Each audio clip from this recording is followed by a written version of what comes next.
Hello, good morning. Good morning. I keep on saying good morning, then think, no, it's nearly the afternoon, but it's still good morning. Yes. And it's good to be here again for another exciting health episode on your favorite station, the health station, with me, Carla, and Dipo, as always. How are you, Dipo? Great as always. How was your week? Was fine. Was it healthy enough? Yeah, I tried. I tried to make it healthy as Good. much as What I is could. one thing you tried? Let's see. Okay, It could be something as simple as I got an extra glass of water this week. No, I tried to fast for some period yesterday. You know that- not eat as much as. How long did you try and fast for? Like fast as in not eating anything? Yeah, not eat How anything long? until I think around 5 p.m. So like for 12 hours? Yeah, And how did it feel? Funny enough, I felt light. I felt light, and I thought that I would not, visit certain places yesterday. But interestingly, I went to certain places yesterday. So I was like, okay, I'm not eating. Why am I going here? Do you know that fasting goes all the way back to so many years back, thousands and thousands, and it actually has, if it's done properly, a therapeutic effect, specifically intermittent fasting.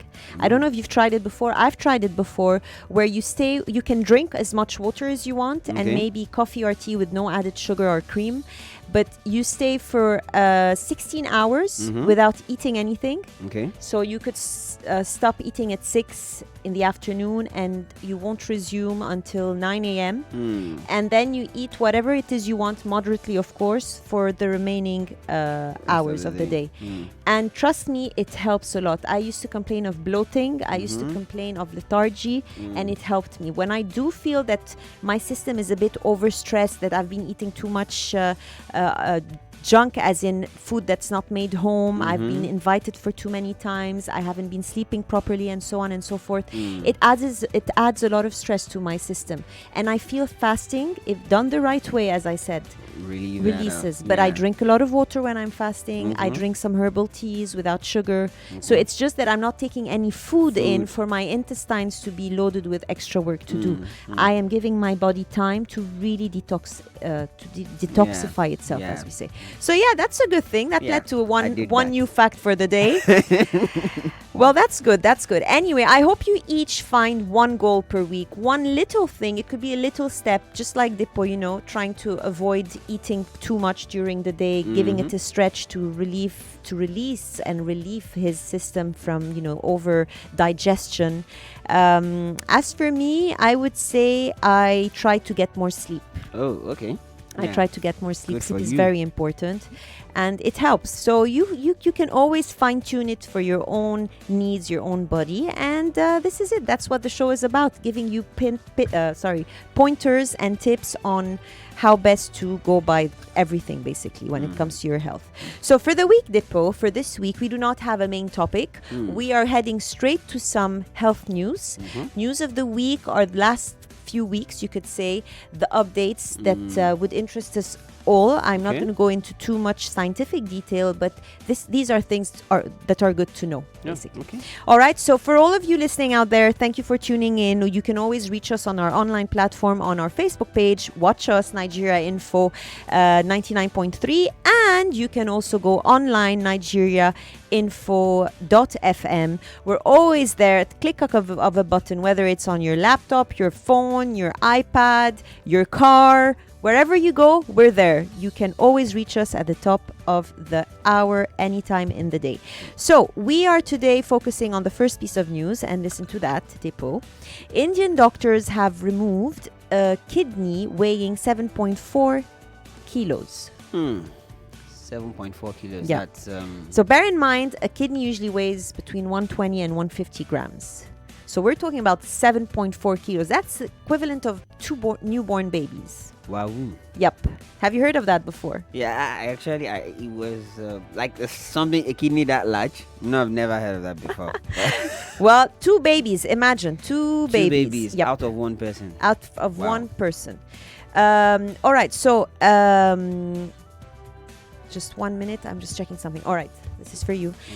So doctors generally would not remove that. So there's a specific name for that disease. It's called autosomal dominant polycystic kidney disease. All right. And it's a condition patients suffer from that, and it's when your kidney grows and enlarges itself, and it gets a lot of cysts that grow all over it. So it gets to increase in volume. Usually doctors would not remove kidneys even if their size is way above average, because there's always a certain minimal amount of filtering the kidney is still doing.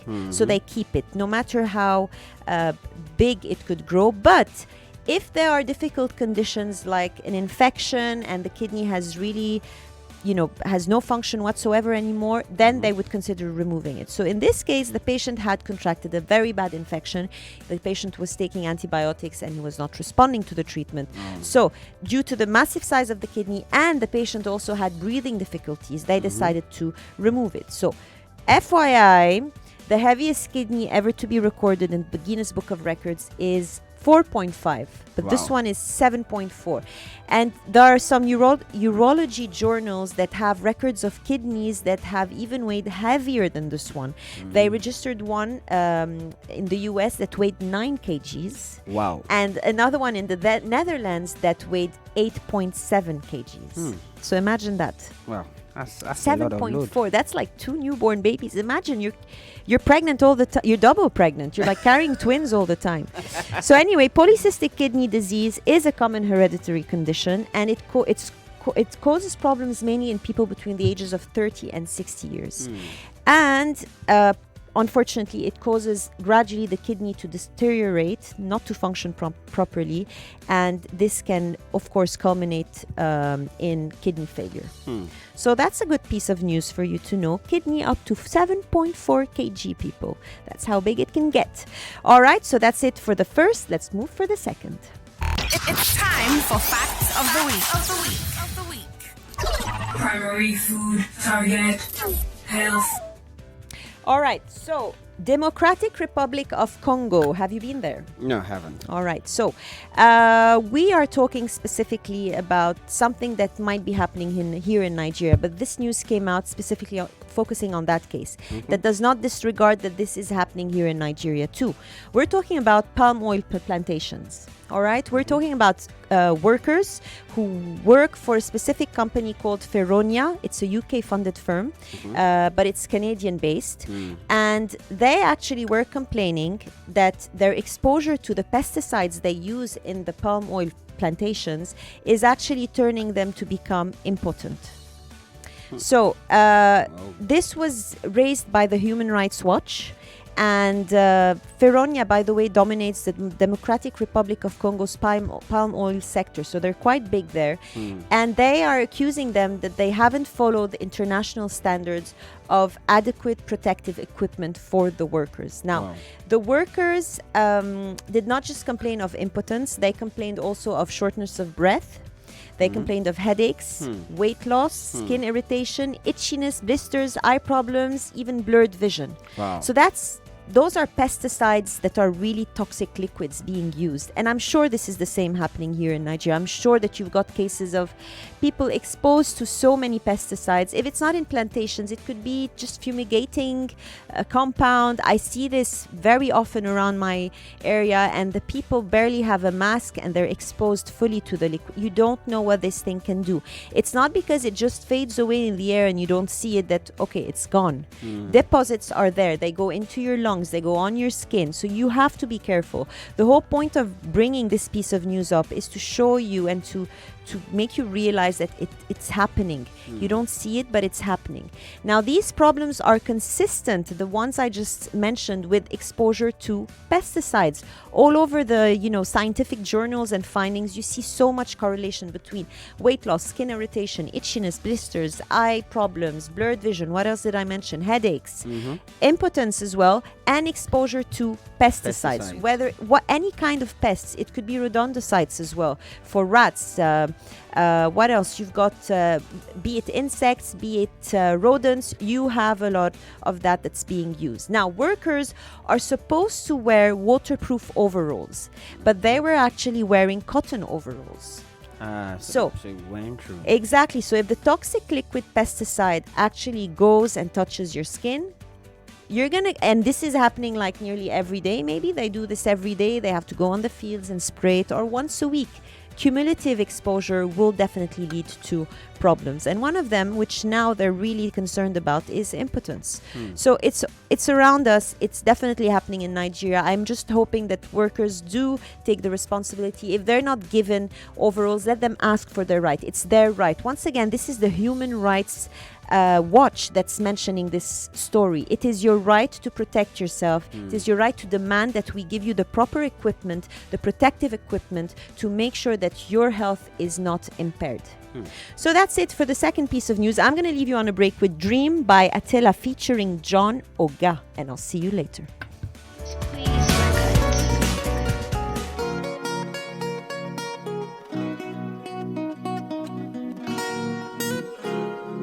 I remember writing letters to see me when we been to school. For my mind, now she go become my wife. Me, I been there tell myself, say 25, I go build house, and I go they drive my own big car. But as time done, they reach, oh, yeah, done, they grow. We still the tread, but I just keep on building and hope it all comes alive. So, mama, when I become old, I go become a pilot. Oh, say, Papa, when I grow old, I go become a surgeon. But dreams do change, and I keep hoping that it all comes alive.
Primary food target health. All right, welcome back. And that was Attila featuring John Oga, Dream. Welcome back to the show. Welcome back to the health station. And for those of you who have just turned into the show and tuned in, you're most welcome. We actually mentioned how doctors in India removed 7.4 kilogram weighing kidney from a patient. Then we mentioned how Democratic Republic of Congo workers in the palm oil field were actually complaining about being impotent because of their exposure to pesticide.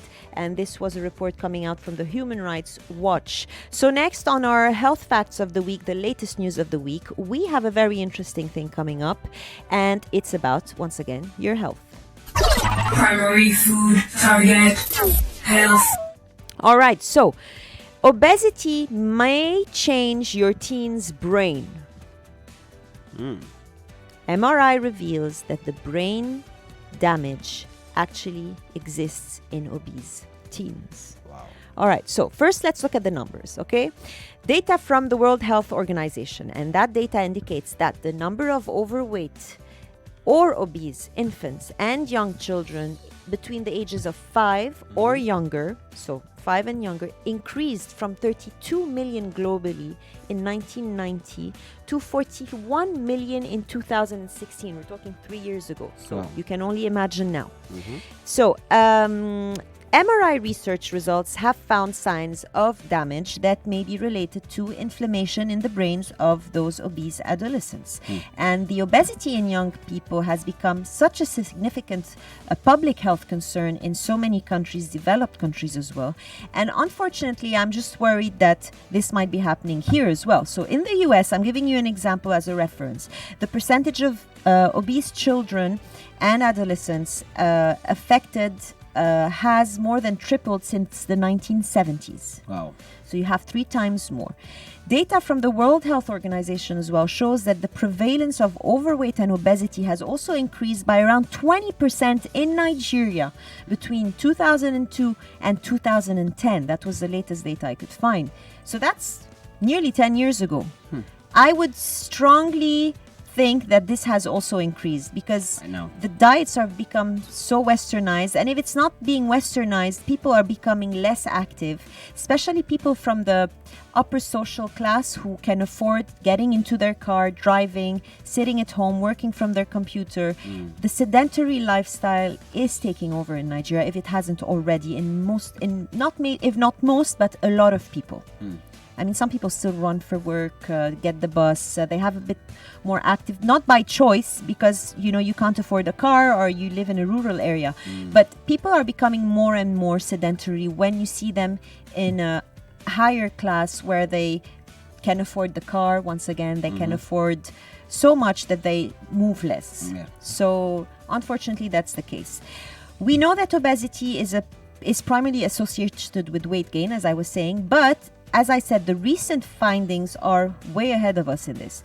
We're talking about the latest evidence suggesting that obesity triggers inflammation in your nervous system that could damage important regions in your brain.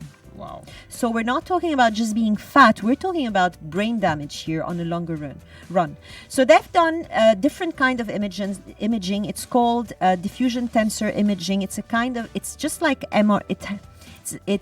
You could say it's an MRI kind of imaging. MRI, for those of you who don't know, stands for magnetic resonance imaging, and it's a kind of scan that can produce detailed pictures of parts of your body, including your brain, if you want to put an MRI for your brain. So researchers compared the results in 59 obese adolescents and 61 healthy adolescents aged 12 to 16. Okay. All right. And the brain changes found in obese adolescents related to important regions responsible for control and appetite and emotion and cognitive functions. And they found that there was a pattern of damage that correlated with some inflammatory markers. That means those are hormones. So there's a certain inflammation that is damaging your brain. There are 2 words I want you to remember: leptin and insulin. And these are the inflammatory markers that they found. Leptin is connected to your appetite. It's a hormone that regulates you and tells you eat more or eat less. Ghrelin is the opposite. It tells you to eat more. So leptin makes you realize when you're not hungry anymore and you're full. They don't have that signal coming in easily in their brain. So they get to eat more and, gain more weight because they can't stop eating. The second hormone associated that they found with the brain damage was insulin. And insulin is a hormone that's produced by your pancreas. Insulin's role is to basically regulate the blood sugar in your body. It sees too much sugar in your blood. It takes it away and packs it in your cells as fat if you're not going to use it. The problem with people who are obese also that they might have this insulin resistance, meaning that they can't respond to the signals of insulin. So insulin is overly produced, so there's too much being produced, and it's taking too much sugar into the cells, storing too much fat. It's also called the fat storing hormone. Insulin and leptin going hulululululu all over your brain, unfortunately. So what's the conclusion? They found a positive correlation between brain changes and hormones such as leptin and insulin. And these are inflammatory markers that on a longer run can produce damage to your brain. Wow. Lesson learned, I hope for all of you parents listening out there, do not take this lightly. Obesity is not just about, it's fine, he's fat, he'll lose the weight anyway. It can on a longer run damage the child's brain. It's been proven, it's been shown in what you call diffusion tensor imaging. It's just like MRI, it is a bit more detailed. I'm not going to go more into technicalities, but it's something that you should not take lightly. So that's for our third piece of news, and we are going to go for our fourth. Primary food target. Education.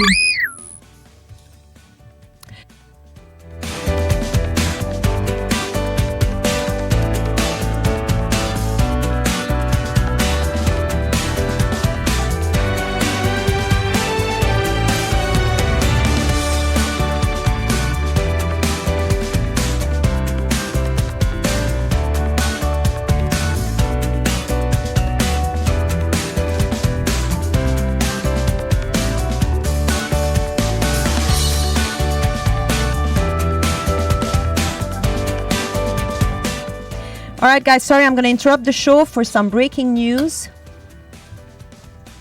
That's right. Arsenal has confirmed the departure of manager Unai Emery after about 18 months in charge. Assistant and former midfielder Freddie Ljungberg will take over until the end of the season, and the club announced that. The Gunners lost by 2-1 on Thursday in the Europa League and have not won in 7 games in all competitions. It is the club's worst run since 1992.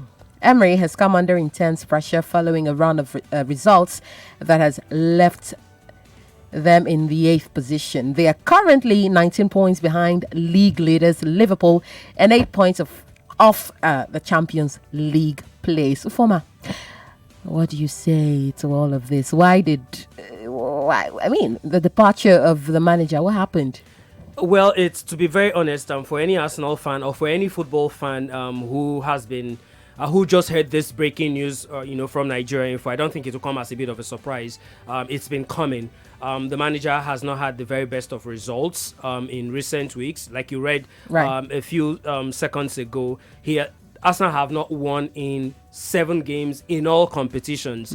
That's the worst run since 1992. A child who was born in 1992 is probably married right now and has kids. Has a baby. Exactly. So when you have that kind of poor result for the first time since 1992, it calls for question. Now, to make matters worse, not only are they not getting results, they are not even playing well. Usually, one thing that is associated with Arsenal is that at least they play well even when they don't win. Their fans always say, oh, but we played well, we played beautiful football. That's why we love watching Arsenal. But what would this mean now for Arsenal? I mean, will Freddie do anything differently? Well, as it is right now, Freddie Ljungberg was actually the assistant to Unai Emery.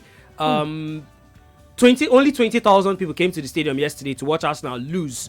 In a stadium that contains 60,000 people. That's a harsh way to put it. So the club knows that if they allow that toxicity continue, not only are they going to lose their fans, they're also going to lose money, because of course it's the fans who come to the stadium to watch games and pay for ticket fares. That's how they get money. So they needed to make this decision to at least take the club to a better place. So right now, at the moment, they said their former midfielder and of course the assistant Ljungberg will take charge until they're able to get someone to replace him. All right, then, all the best to Arsenal. That's all we can say. And of course, stay tuned for the for Health Station with CARLA.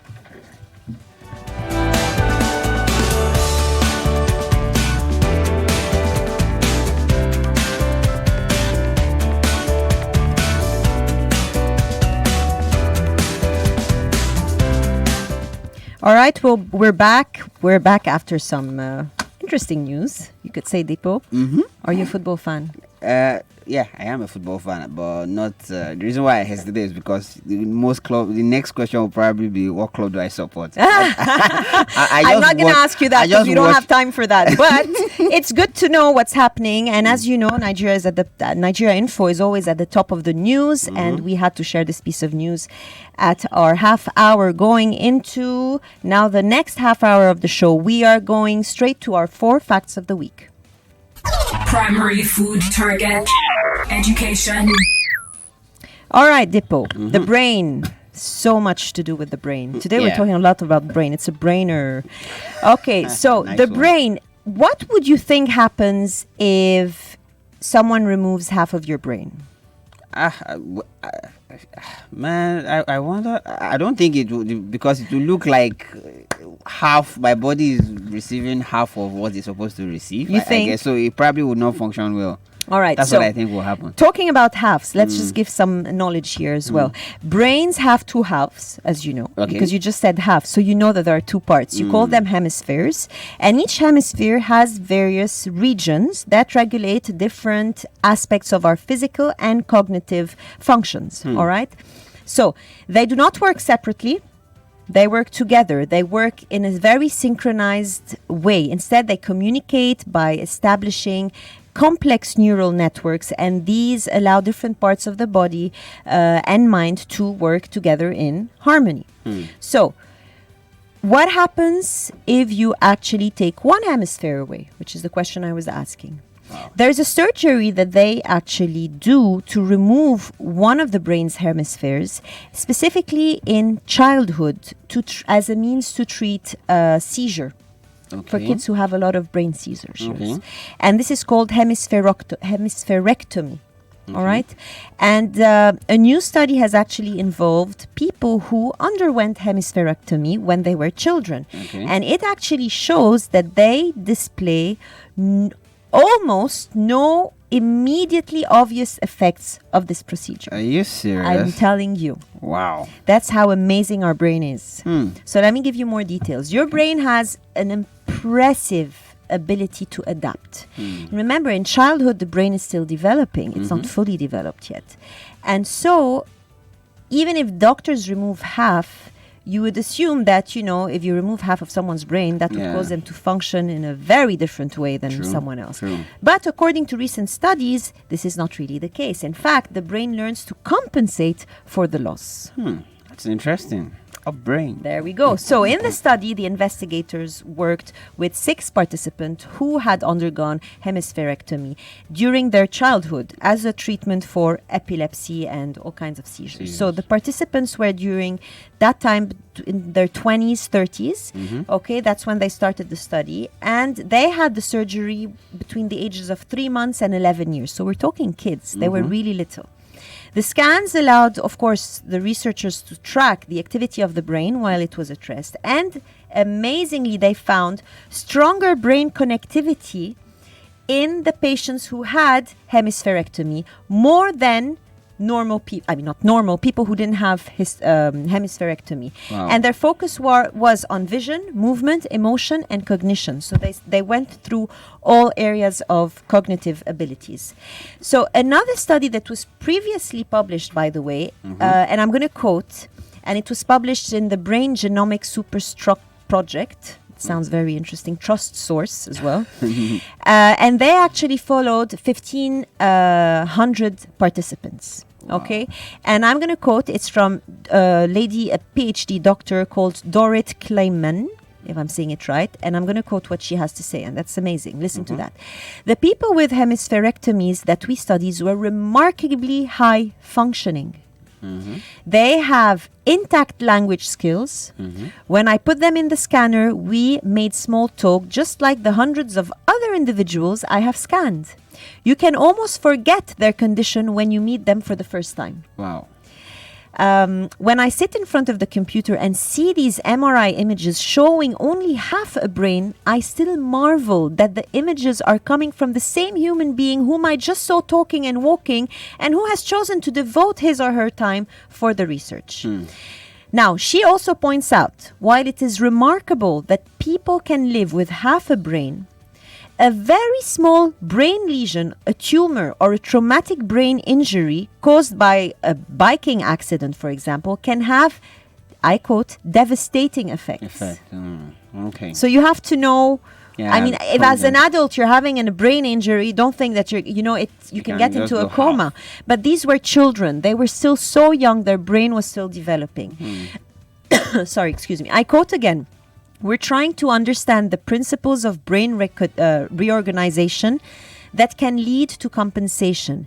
Maybe down the line, that work can inform targeted interventions, strategies, and different outcome scenarios to help more people with brain injury. So it's amazing. Yeah, it's is. amazing. The amazing brain. I mean, I think we have a superpower. It's called our brain. I like that. I like what you said. Right? The amazing brain. It's true. Sounded like a superhero. You know, Marvel usually uses the same letter for his heroes, like the amazing Spider-Man. Yeah. The spectacular Spider-Man. I forgot what he says, but anyway, yeah. So we have our amazing brain, and we have to cherish it, and it's good to know. Anyway, all right. So I will leave you on another break. Kalakuta by Sir Dauda. I was thinking, was it an R or your handwriting is not so good, Dipo. Oh, really? Really? Oh. I mean, I thought my handwriting was bad, but you just matched me. Better than that. You think so? All right. So I will leave you with Kalakuta by Sir Dauda. Enjoy the break. We'll be back for 2 more health facts for the week.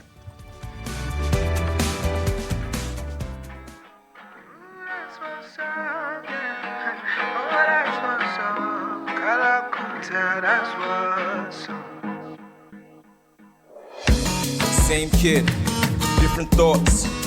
You see my mind's from a different orbit. Spit the kind of rhymes they can never forfeit. Flowing through your organs, endorphins endorse it. Same kid, different mind. You see I roll with a different kind. You see my flows from a different time. You can see my soul underneath the lines. I see the lies in the preacher's eyes. I see the victim in the preacher's lies. I see the blood underneath the victim. I see my God offering forgiveness.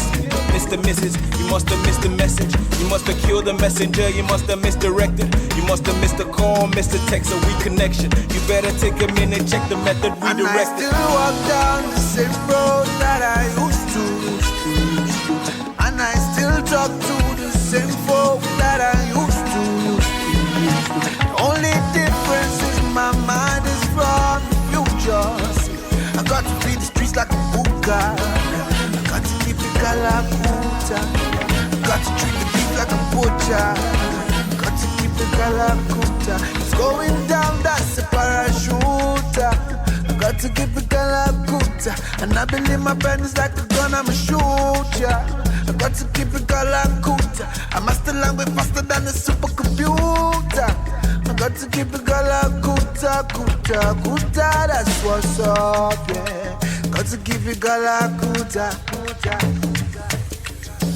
Each is a token, a piece of this puzzling game. Conspiracy theories that lead us, they flourish in vain. Our spirits are broken, our bodies malnourished in pain. The people have spoken, it seems they have spoken in vain.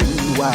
Cause they distract your mind with entertainment. They feed you with their lies and you put up no opposition. But those who seek will find, and those who find will never lose it. And those who see the signs will see it's time for revolution. The Pied Piper played the music, kept the rappers moving. And they forgot about the fight, forgot the revolution. If I ain't know the merchandise, the lights is better pushing. Who made the people stupid? Who gave them television? The songs of Adam choosing. Daughters of people shall fall. The conscious man is losing. No one to hear the call. No one to stand and fight. No one to break the bed. No one to shine the light. No one to break the chain. But we are the sons of him who cannot be named. Hunger for truth and the fire that cannot be tamed. We are the chosen ones, chosen to carry the truth. Speak unspoken words, spoken to rally the troops. So wake up, you guys, from your sleep and your slumber. So when this roll call, we're all fall within the number. We breach your proof and teach the truth, my team remains fearless. Defeat the beast and none the least the conspiracy theories. And I still walk down the same road that I used to. And I still talk to the same folk that I used to. The only difference is my mind is from the future. I got to feed the streets like a buka. I got to keep it Kalakuta. I got to treat the beef like a butcher. I got to keep it Kalakuta. It's going down, that's a parachuter. I got to keep it Kalakuta. And I believe my pen is like a gun, I'ma shoot ya. I got to keep it Galakuta. I master language faster than a supercomputer. I got to keep it Galakuta, Kuta, Kuta. That's what's up, yeah. Got to keep it Galakuta, Galakuta. That's what's up, yeah. Got to keep it Galakuta.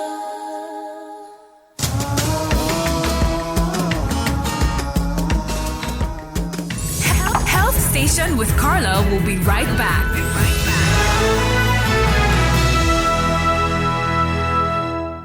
This announcement is from Chocolate Royale. Guess who turned 25 on the 20th of November 2019? We did. Yes, we did. And to mark our birth month, get 10% off all items purchased in store and orders placed for the whole month of November. Chocolate Royale is located at 267A Atamian Crescent, Victoria Island. We also have a branch at Central Lekki Mall, plot 65A, block 15, Admiralty Way, Lekki Phase 1. You can also follow us on Instagram and Facebook at Chocolate Royale. Chocolate Royale, we are in the business of creating delicious memories. That's what we do.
we're back.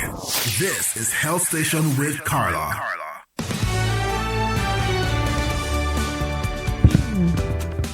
Welcome back to the Health Station, the last part of the show. I am Carla, for those of you tuning in right now, with Depot, as usual. And for those of you who have missed the former two news of the week, we spoke about your brain, how amazing your brain is. Number one, how it can adapt to changes. And we also spoke of how obesity may change your teen's brain. So there's a lot to talk about the brain, and it can find its way to adapt, as I said, even if you remove half in childhood from specific operations. So we're back for the fifth piece of news. Here we go. Primary food target health.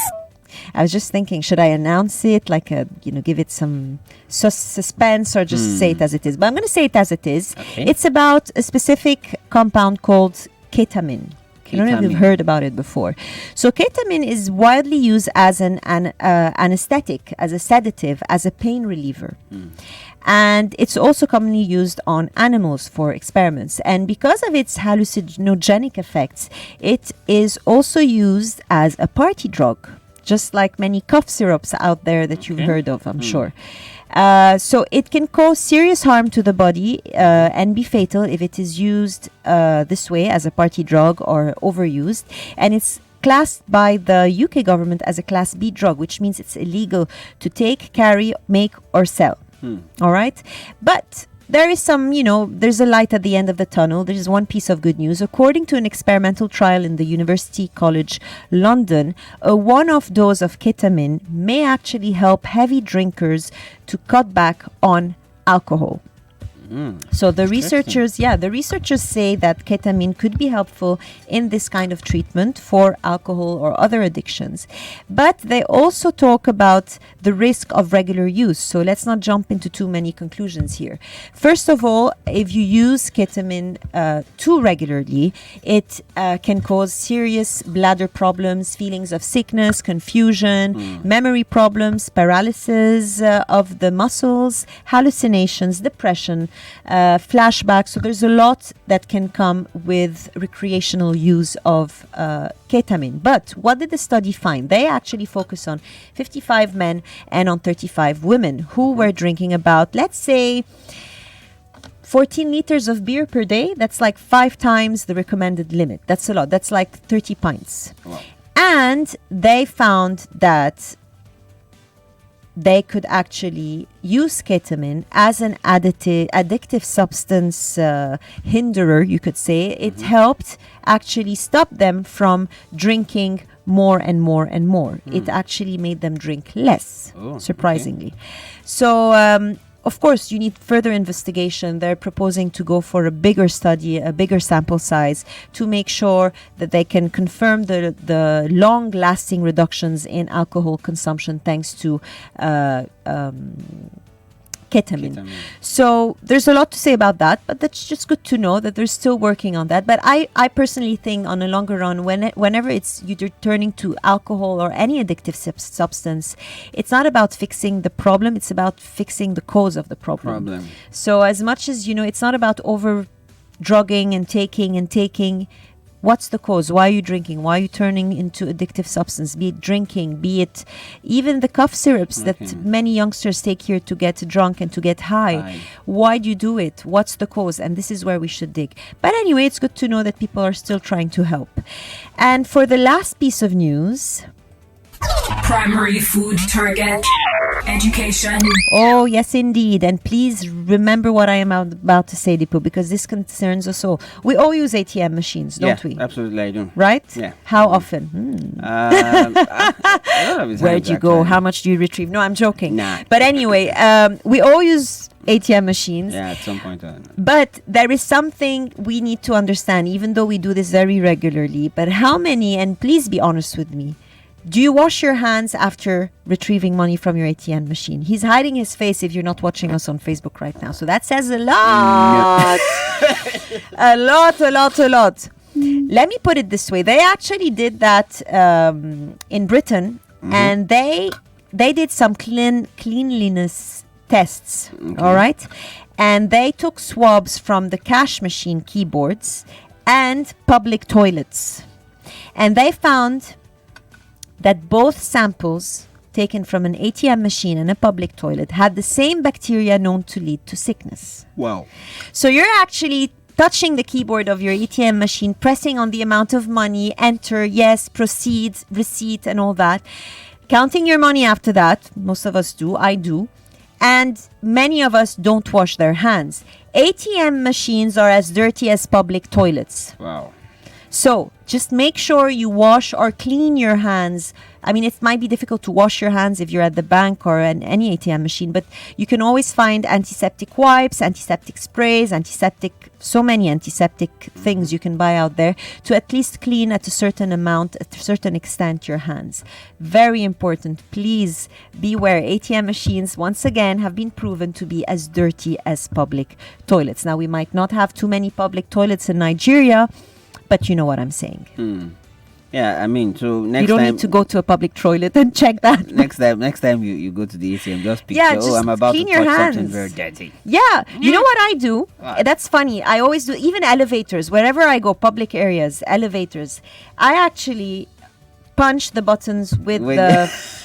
Wait, not the tip of my finger, the knuckle of my hand, because I know that this is gonna get dirty. So at least I know if I don't have the time to wash or clean my hands, I haven't actually dirtied my hands. Okay. And I'm actually teaching this to my kids, and it's pretty cool. They're like, "Mommy, look at me! I can do it." All right, so we're gonna leave you with a quote of the week. It's a money quote of the week, you could say, because your finances are part of your health as much as any other thing. As I always say, you have to have balance in your life, and financial balance is part of your healthy, happy life. So being in control of your finances is the greatest stress reliever. Do you agree? Absolutely. Yep. No worries. I'm not thinking about anything.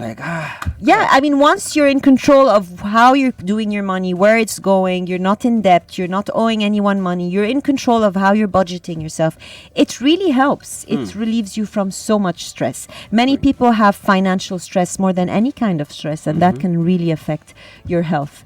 So we'll leave you for this week. Dipo, I will leave you for a jolly, jolly weekend. Thank you. I'm sure you have very, very interesting things to do this weekend. Yeah. If it's not sleep. Sleep is very interesting. It is. Sleep is very interesting. It's a very healthy thing to do. I look forward to all of you doing one new thing this next week. One little step. It could be anything to make your lives better, to make yourself healthier. Take care of yourselves. You were with the Health Station with myself, Carla, and Dipo, only on Nigeria Info. We will see you next Friday for more to come on the Health Station. That was Health Station with Carla. Health Station with Carla. Make it a date next week, 11 a.m. to 12 noon.